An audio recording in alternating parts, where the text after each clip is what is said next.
तहसील प्रशासन का ऐतिहासिक कारनामा। एसडीएम कोर्ट के सवाल जवाब पत्रावली में कोई आदेश नहीं, बिना आदेश के अन्न भूमि को रणभूमि में तब्दील करने का प्रयास जारी। खूनी संघर्ष की ओर इशारा कर रहा जमीनी विवाद। आगरा की एतमादपुर तहसील प्रशासन पर गंभीर आरोप, बिना आदेश के खेत पर कब्जे का प्रयास। आगरा की तहसील एतमादपुर से एक मामला सामने आया है, जहां राजकीय आदेशों से पहले ही होती जा रही है कार्यवाही। आदेश दूरदराज तक दिखाई नहीं दे रहे, लेकिन प्रशासनिक कार्रवाई धरातल पर दिख रही है। आखिर क्या नाम दे इस कार्यवाही को? लालच की वासना में अच्छे संबंध हुए आमने सामने। खेत जिला पंचायत सदस्य मानवेंद्र सिंह चौहान का बेनामा डॉक्टर अरविंद कुमार चौहान का, दोनों ही अपने हक के लिए प्रशासन के आगे हो रहे नतमस्तक। जिला पंचायत सदस्य मानवेंद्र सिंह चौहान ने तहसील और पुलिस प्रशासन पर भ्रष्टाचार और कुर्सी की हनक में पद का दुरुपयोग के गंभीर आरोप लगाए हैं। आरोप है कि माननीय कोर्ट में विचाराधीन मामले में प्रशासन बिना आदेश के हस्तक्षेप क्यों कर रहा है। विवाद की जड़ एक कृषि भूमि है, जिसे लेकर दो पक्ष आमने सामने हैं। एक और जिला पंचायत सदस्य मानवेंद्र सिंह चौहान हैं, जिनका दावा है जमीन डॉक्टर ए के सिंह के यहाँ गिरवी रखी थी, जिनका एग्रीमेंट मानवेंद्र सिंह चौहान के पास है। एग्रीमेंट में बेनामा वापसी का उल्लेख है। मानवेंद्र सिंह का आरोप है कि पुलिस और तहसील के अधिकारी उनकी खड़ी फसल में पानी लगाने से रोक रहे हैं और जबरन खेत पर कब्जा कराने की कोशिश कर रहे हैं। दूसरी ओर अरविंद सिंह चौहान का कहना है कि खेत का बेनामा गत वर्ष ही उनके नाम हो चुका है, लेकिन कब्जा नहीं मिल रहा। उन्होंने दावा किया कि बीते 24 अक्टूबर 2025 को तहसील प्रशासन के आदेश पर ही पुलिस बल की मौजूदगी में खेत की मुद्दी यानी सीमांकन लगाई गई थी। मानवेंद्र सिंह चौहान का दावा, 24 अक्टूबर 2025 को तहसील या विभाग से ऐसा कोई आदेश पारित ही नहीं हुआ है जिससे पुलिस या प्रशासन मौके पर हस्तक्षेप करे। तो फिर मुद्दी यानी सीमांकन क्यों लगाई गई? आदेश आया नहीं, कार्यवाही धरातल पर कैसे आ गई? फिलहाल एतमादपुर तहसील के जिम्मेदार अधिकारी के दस्तावेज इस मामले में कोई ठोस स्पष्टीकरण नहीं दे पा रहे हैं। सवाल यह है कि क्या वास्तव में बिना कागजी कार्रवाई के मैदानी न्याय किया जा रहा है? यदि शासन प्रशासन ही निष्पक्ष नहीं रहेगा, तो आम जनता न्याय की उम्मीद किससे करेगी? संपूर्ण मामले की जानकारी मानवेंद्र सिंह चौहान ने जिलाधिकारी आगरा को दी है। अब देखना यह होगा कि जिला प्रशासन इस मामले में हस्तक्षेप कर सच्चाई सामने लाता है या यह विवाद और गहराता जाएगा। सदस्य जिला पंचायत आगरा, वार्ड नंबर 3। ये क्या मामला चल रहा है? पूरा विधानसभा 86 में जिला पंचायत को लेकर के भूमाफिया घोषित किया जा रहा है, क्या मामला है? ये फर्जी तरीके से मुझे मेरी ही जमीन पे, मेरी पैतृक संपत्ति है, मेरे पुरखों की संपत्ति है, मेरी जमीन पे मुझे भूमाफिया घोषित कराया जा रहा है फर्जी तरीके से। जमीन तो आपने बेच दी थी? नहीं, मैंने कोई जमीन नहीं बेची, मैंने जमीन गिरवी नामा रखा है और का कोई सबूत, कोई गवाह? बिल्कुल पूरे सबूत है मेरे पास, स्टाम्प की लिखा पड़ी है। इस चीज को पार्टी क्या कह रही है? देखो स्टाम्प की जो लिखा पड़ी है, इस पे लिखा गया है जो भी लेन देन हुआ है। पकड़ो, देखो ये आप देख सकते हैं कैमरा जूम करके, जो भी पैसा लिया है वो पैसे की रकम खुल रही है, ब्याज खुल रही है, समय खुल रहा है, दिनांक खुल रही है, सब कुछ खुल रहा है उसमें। कितना समय है इसमें और कौन से घाटे की क्या है? ये घाटा नंबर 673 है और इसमें 673 घाटा में हमने ये अपनी जमीन गिरवी रखी थी डॉक्टर साहब के यहाँ पे, और वो अब हमारी ज़मीन को वापस नहीं कर रहे हैं। हमारे मम्मी पापा बगैर पढ़े लिखे थे काफ़ी समय से। आप भी हो? मैं गवाह हूँ, बिल्कुल गवाह हूँ। मैं ये नहीं जानता, मैं केवल ये जानता हूँ कि हमारा गिरवी नामा रखा गया था, लेकिन उन्होंने फर्जी तरीके से और बेनामा करा लिया है। उसमें जो आपका एग्रीमेंट हुआ था उसमें समय सीमा रही होगी? समय सीमा रही है, आगे लेन देन हमारा चलता रहा है। हम कई बार हमारे मम्मी पापा लेते रहे और कई बार देते रहे हैं और कोई ऐसा दिक्कत नहीं आई है हमारे बीच में। जैसे कल के वीडियो में डॉक्टर साहब कह रहे हैं कि मेरा मतलब मेरा ज़मीन पे कब्जा है, जब वो 5-6 साल का अपना कब्जा बता रहे हैं, जबकि सन 2013 में एक खेत हमारा गिरवी रखा गया। तो 2013 से आज 2026 चल रही है, लगभग 12-13 साल हो गए। 12-13 साल में उन पर 5-6 साल में ही कब्जा था। जब उन्होंने खेत खरीदा था तो 13 साल से क्यों नहीं कब्जा था? कब्जा मेरा है, मेरा ही खेत है, मैंने ही खेत किया है हमेशा से। ये मुझ पे झूठे आरोप लगा रहे हैं मेरी छवि को धूमिल करने के लिए। डॉक्टर ए के सिंह ने तहसील परिषद में ये कहा कि मेरी खेत जो मेरे पास था उसको विजेंद्र सिंह कर रहे थे।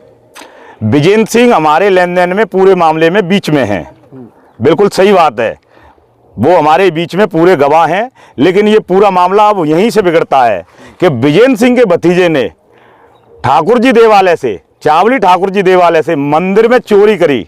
वो चोरी का गाटर पकड़ा गया और वो गाटर पकड़ने के बावजूद मैंने उसे थाने में बंद करा दिया था। बाकायदा लिखित में मैं ऑन रिकॉर्ड बोल रहा हूं, कोई ऐसे नहीं, साक्ष्यों के आधार पे बोल रहा हूं।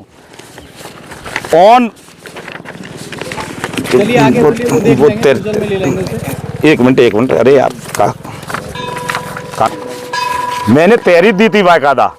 तहरीर में विजेंद्र सिंह का भतीजा जो नंबर टॉप का चोर है, कई चोरियां करी हैं उसने, ट्यूबवेलों पे से लेजम काटे हैं, पाइप काटे हैं, हैरो चुराए हैं, एक और मंदिर से भी चोरी करी। जब वो कबाड़ी से गाटर पकड़ा, पूछताछ में पता चला कि ये विजेंद्र सिंह के भतीजे ने गाटर चोरी किया है, जिसकी मैंने बाकायदा तहरीर दी थी थाना एतमादपुर में। 24 घंटे उसे थाने में बंद भी रखा था, लेकिन पुलिस प्रशासन ने मुझ पे दबाव लगा करके और इसमें राजीनामा करा दिया। चलिए आपके उस 112 की कॉल भी है इसमें। उसमें आपका राजीनामा हो गया, लेकिन जब बात खेत की आती है तो खेत में मुड्डी गाड़ने का आदेश लेकर के यहाँ पर AK सिंह आए थे। क्या पूरा प्रकरण है? आदेश लेकर के ही आए होंगे? कोई आदेश लेकर नहीं आए। मैंने ये कागज अपने घर से नहीं बनाए हैं। ये मुझे माननीय SDM न्यायालय के द्वारा सवाल जवाब में ये पता लगा है कि 24/10/2025 को मुड्डी गाड़ने का कोई आदेश नहीं। ये मैं नहीं कह रहा हूँ, ये माननीय SDM न्यायालय महोदय के यहाँ से क्वेश्चन आंसर जो मेरे अधिवक्ता के माध्यम से मैंने निकलवाए। 24/10/25 में डॉक्टर AK सिंह खबर में बता रहे हैं कि उन्होंने यहाँ पर आकर मौके पर आकर के मुड्डी गड़वाई है और उनको उखाड़ दिया है आपने। जबरदस्ती धन के बल पे, भ्रष्टाचार के बल पे, जबरदस्ती गुंडई के बल पे यहाँ वो मुड्डी गाड़ गए थे। मुड्डी गाड़ने के लिए, नापतोल करने के लिए तहसील प्रशासन ने तो कोई अधिकारी आया होगा सक्षम? कानून को साहब आए थे। मैंने कानून को साहब से पूछा कि कानून साहब आप किन अभिलेखों के आधार पर हमारे यहाँ जो मुड्डी गड़वा रहे हैं, जबकि पत्रावली दाखिल दफ्तर है। ये मैं नहीं कह रहा हूँ, ये इसी SDM न्यायालय में देखो, जूम करो, 2025 अप्रैल 2025 में दाखिल दफ्तर हो गई है पत्रावली। जब पत्रावली है ही नहीं तो कानून साहब किस अभिलेखों के आधार पर यहाँ मुड्डी गड़वा गए? तो 24 तारीख को यहाँ पर जांच का आदेश आप बता रहे थे, जांच का आदेश हुआ है, तो 24 तारीख को ही मुड्डी गड़ना कैसे संभव हो गया? बिल्कुल आप सही कह रहे हैं पत्रकार महोदय। ये तहसील दिवस की शिकायत है, जिसमें 24/10/2025 को शिकायत की जांच की तिथि है। उसी तारीख में जांच हो रही है और उसी तारीख में मुड्डी गाड़ रहे हैं और उसी तारीख में मुझ पे मुकदमा लिखवा रहे हैं। गाड़ने के लिए यहाँ पर तहसील प्रशासन से कौन आए थे? कानून को साहब आए थे और उनकी टीम आई थी। कानून को साहब और टीम और डॉक्टर AK सिंह भी बता रहे थे कि वो जी पुलिस भी आई थी। 24 तारीख को तहसील प्रशासन आता है, पुलिस प्रशासन आता है और द्वितीय पार्टी आती है, AK सिंह, और मुड्डी गड़ाना होता है। आप कह रहे हैं कि इसमें आदेश नहीं है? बिल्कुल कोई आदेश नहीं है, मैं नहीं कह रहा। माननीय SDM न्यायालय के यहाँ से जो हमने कागज निकलवाए हैं अपने अधिवक्ता के माध्यम से, ये कागज कह रहे हैं। तो आप क्या मानते हैं जो यहाँ प्रशासनिक लोग अधिकारी आए थे वो गलत थे? देखो, वो गलत तरीके से आए। जब यहाँ पे जब कोई दखलनामा होता है तो जितने सह खातेदार होते हैं उनको कोई सूचना दी जाती है। न तो कोई सूचना दी गई, ना ही कोई नोटिस दे गया, न कोई सम्मन दिया गया, और भ्रष्टाचार के चलते हुए मोटी रकम को लेकर और इन्होंने जबरन मेरे खेत में आकर मुड्डी गाड़ दी। आज तक मुड्डी गाड़ने का कोई आदेश हुआ है क्या? कोई आदेश नहीं हुआ है। आप कह रहे थे, खबर में बता रहे हैं डॉक्टर AK सिंह की वो पानी रोकने के लिए आए थे, आपने पानी जबरदस्ती दबंगई से लगाया है? कोई दबंगई से नहीं लगाया है। जब मेरा कोई सिविल न्यायालय, मैं नहीं कह रहा हूँ, सुप्रीम कोर्ट का नियम है, हाई कोर्ट का नियम है कि जब कोई सक्षम न्यायालय में मामला होता है तो पुलिस को हस्तक्षेप करने का कोई अधिकार नहीं है।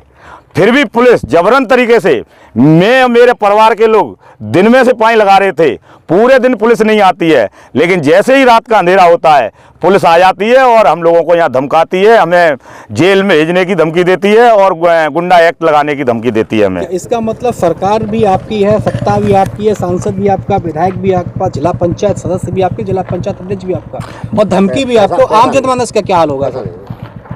अब देखो, आपने वैसा सवाल, बड़ा वैसा विचित्र सवाल पूछ लिया है। ये बात सही है कि सरकार हमारी है, लेकिन मैंने अपने सदन की बैठक में भी कहा है कि नेता कभी कोई कुछ नहीं कर सकता जब तक ब्यूरोक्रेसी सही तरीके से काम नहीं करेगी। ऐसा ही आज मेरे साथ हुआ है कि यहाँ ब्यूरोक्रेसी ने कानून नियम को ताक पर रख कर और मोटी रकम लेकर के अवैध रूप से मुड्डियाँ गड़वा दी गई और मेरे खिलाफ मुकदमा भी लिख दिया, मेरे परिवार के खिलाफ मुकदमा लिख दिया, जबकि मेरे पिताजी ब्लड कैंसर के पेशेंट हैं, चलने फिरने में असमर्थ हैं, वो भी इस मुकदमे में लिप्त कर दिए हैं। मेरा एक भतीजा है, वो 10 साल से मैं परिवार के अनूप शहर में रहता है, वहाँ की सभासद ने भी लिख के दिया है कि हाँ ये प्रमाणित किया जाता है कि ये यहीं रहते हैं, और उसको भी इस मुकदमे में रख दिया है, जबकि इन लोगों का कोई लेना देना नहीं है। डॉक्टर साहब मेरे बौहरे हैं, इनसे हमारा लेन देन चलता रहा है और इनसे हमारा मतलब हमारे मम्मी पापा लेन देन करते रहे, इनको हर साल ब्याज देते आ रहे हैं। अब ये हमारा खेत वापस नहीं कर रहे हैं। डॉक्टर साहब के और आपके बीच में जो लेन देन की प्रक्रिया हुई थी, कोई एग्रीमेंट बना होगा तो उसमें गवाह भी तो होंगे कोई? गवाह विजेंद्र सिंह हैं, विजेंद्र सिंह का ही सारा रायता फैलाया हुआ है। और इस बारे में विजेंद्र सिंह का क्या कहना है? विजेंद्र सिंह कह रहे हैं कि मानवेंद्र सिंह वो चेहरा है कि जिस थाली में खाता है उसी में छेद करता है। मैं कह रहा हूं कि विजेंद्र सिंह वो चेहरा है कि जिस थाली में खाता है उस थाली को ही खा जाता है। मैं ऑन रिकॉर्ड बोल रहा हूं, नाम लेके बोल रहा हूं, समाज का मैं चुना हुआ व्यक्ति हूं, जनता ने मुझे भरोसा करके जिला पंचायत सदस्य बनाया है। मैं नाम लेके बता रहा हूं कि विजेंद्र सिंह सम्मान निधि के नाम पे गांव में दलाली करते हैं। मैं नाम ले रहा हूं जिनकी सम्मान निधि उनके बेटे के खाते में आई है। बहुत महत्वपूर्ण बात है, चावली के ही निवासी मेरे पिताजी के नाम राशि श्री जुगेंद्र सिंह धाकरे, उनकी सम्मान निधि आप कैनरा बैंक में जाके जांच कर लें, शासन प्रशासन जांच कर ले, हमारे मीडिया के बंधु जांच कर लें, उनके बेटे के अकाउंट पे होल्ड लगाया गया था, क्योंकि श्री जुगेंद्र सिंह धाकरे की सम्मान निधि उनके बेटे के खाते में आई है। और भी उनके ऐसे कारनामे हैं कि मैं अगर बताऊंगा तो बहुत लंबी लिस्ट हो जाएगी। आपने इस पूरे प्रकरण को लेकर सक्षम अधिकारियों को अवगत नहीं कराया है? जी, मैंने माननीय जिला अधिकारी महोदय को जांच दी है, माननीय कमिश्नर महोदय को जांच दी है। उसी जांच से बौखला करके ये मीडिया पे मेरे खिलाफ मेरी छवि धूमिल करने के लिए झूठी बयानबाजी कर रहे हैं। ये बैनामा जो दिखा रहे हैं, ये बैनामा इन्होंने फर्जी तरीके से करा है। मेरे मम्मी पापा ने केवल गिरमीनामा रखा था, हम लोग जानते नहीं, मेरे मम्मी पापा पढ़े लिखे नहीं। आज से सन 2013 में गिरमीनामा रखा, फिर 2016 में हमने इनसे वापस भी करा है, फिर 2020 में करा है। मैं ऐसे ही नहीं बोल रहा हूँ, साक्ष्यों के आधार पे बोल रहा हूँ। आप एक जिम्मेदार। 2020 में कोई गिरमीनामा नहीं हुआ करते थे, बैनामा हुआ करते थे। जी बिल्कुल, आप सही कह रहे हैं। देखो, किसानों की हालत में एक किसान का बेटा हूँ, किसान परिवार से हूँ और किसान हूँ। हमारे गांव की